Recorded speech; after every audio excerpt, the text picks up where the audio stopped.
എന്തൊരു ഭംഗിയാ, നല്ല തിളങ്ങുന്ന പേപ്പർ. ഇത് കണ്ടോ, ഇതിൽ രാമേട്ടന്റെ ചായക്കടയുണ്ട്, അസർപ്പിന്റെ മുട്ട പപ്സ് ഉണ്ട്, സ്കൂൾ കുട്ടികളുണ്ട്, പിന്നെ പ്രിയങ്കാജിയുടെ വക ഒരു ഫ്ലൈയിങ് കിസും.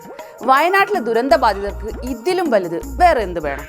പക്ഷേ ചെറിയൊരു പ്രശ്നമുണ്ട്, ഇത് എവിടെ തൂക്കും? ഒരു ചുമരെങ്കിലും വേണ്ട ഇത് തൂക്കാൻ. ആ ചുമരുള്ള വീട് കോൺഗ്രസ് ഇന്ന് തരും നാളെ തരുമെന്ന് വിശ്വസിച്ചിരിക്കാൻ തുടങ്ങിയിട്ട് മാസങ്ങൾ കുറെ കഴിഞ്ഞപ്പോൾ സിദ്ദിഖ് പറഞ്ഞത് ഓർമ്മയുണ്ടോ?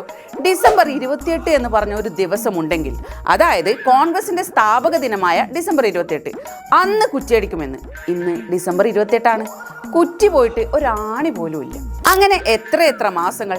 കഴിഞ്ഞ വർഷം ജൂലൈ മുതലുള്ള ഓരോ മാസവും വയനാട്ടിലെ പാവങ്ങളും കേരളം ഒന്നാകെയും എണ്ണി കാത്തിരിക്കുകയാണ് കോൺഗ്രസിൻ്റെതായിട്ടുള്ള ഒരു കല്ലെങ്കിലും ഇട്ട് കാണാൻ.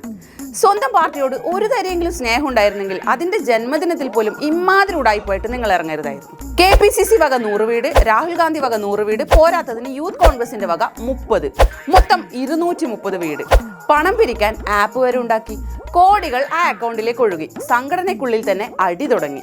ആ ആപ്പിന്റെ കാര്യം ഇപ്പം മിണ്ടാതിരിക്കുന്നതാണ് നല്ലത്. സർക്കാരിനെ വിശ്വസിക്കാതെ ഞങ്ങളെ വിശ്വസിക്കൂ, പണം അയച്ചു തരൂ എന്ന് പറഞ്ഞ് എത്ര വിദഗ്ധമായാണ് ഇവർ ആളുകളെ പറ്റിച്ചത്. വയനാട്ടിലെ പാവങ്ങൾക്ക് വീട് വെച്ച് കൊടുക്കാൻ കോൺഗ്രസും യൂത്ത് കോൺഗ്രസും കൂടി പിരിവ് നടത്തിയപ്പോൾ ആരും മടി കാണിച്ചില്ല. കോടികളാണ് ഇവന്മാരുടെ അക്കൗണ്ടിലേക്ക് എല്ലാവരും കൂടി ഒഴുക്കിയത്. പക്ഷേ ഇപ്പോൾ ആ പണത്തെക്കുറിച്ച് ചോദിച്ചാൽ നേതാക്കൾ ചുപ്പ്, മിണ്ടാട്ടോ ഇല്ല. ശരിക്കും ഈ പണമൊക്കെ എവിടെ പോയി? കണക്ക് ചോദിക്കുന്നവനെ ചീത്ത വിളിക്കാൻ നല്ല ഉത്സാഹമാണ് ഇവർക്ക്. കണക്ക് ചോദിച്ചാൽ അത് രാഷ്ട്രീയ ഗൂഢാലോചന, വീട് ചോദിച്ചാലോ അവിടെ സാങ്കേതിക തടസ്സം. പക്ഷെ പ്രിയങ്കാജിയുടെ നടത്തവും ഇരുത്തവും തുലാഭാരവും ഷോ ഓഫ് ചെയ്യാനുള്ള കലണ്ടർ അടിക്കാൻ ഒരു തടസ്സവും ഇല്ല. ഇതിനിടയിൽ സ്ഥലത്തിന് അഡ്വാൻസ് കൊടുത്തു എന്ന് സിദ്ദിഖ് പറഞ്ഞു.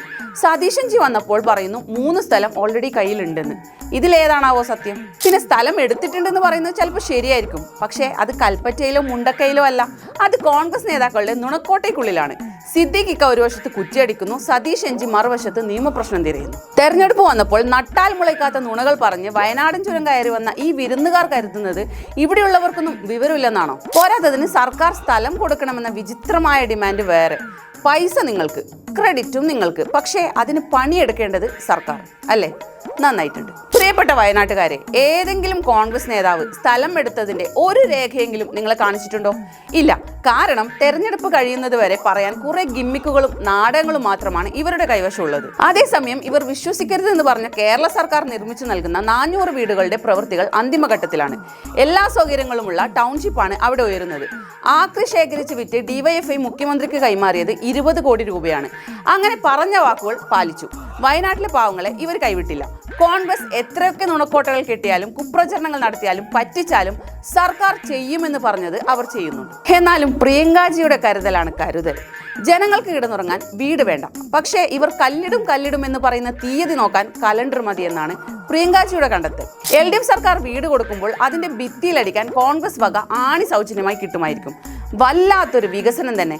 പ്രിയങ്കാജിക്ക് 4,10,000 ഭൂരിപക്ഷം കൊടുത്ത വയനാട്ടുകാർക്ക് കിട്ടിയ 8ന്റെ പണി, 8 ലക്ഷത്തിന്റെ കലണ്ടർ. എല്ലാവർക്കും കലണ്ടർ കിട്ടിയല്ലോ അല്ലേ? ഇനി അടുത്ത കൊല്ലത്തെ കലണ്ടറിനായി നമുക്ക് കാത്തിരിക്കാം.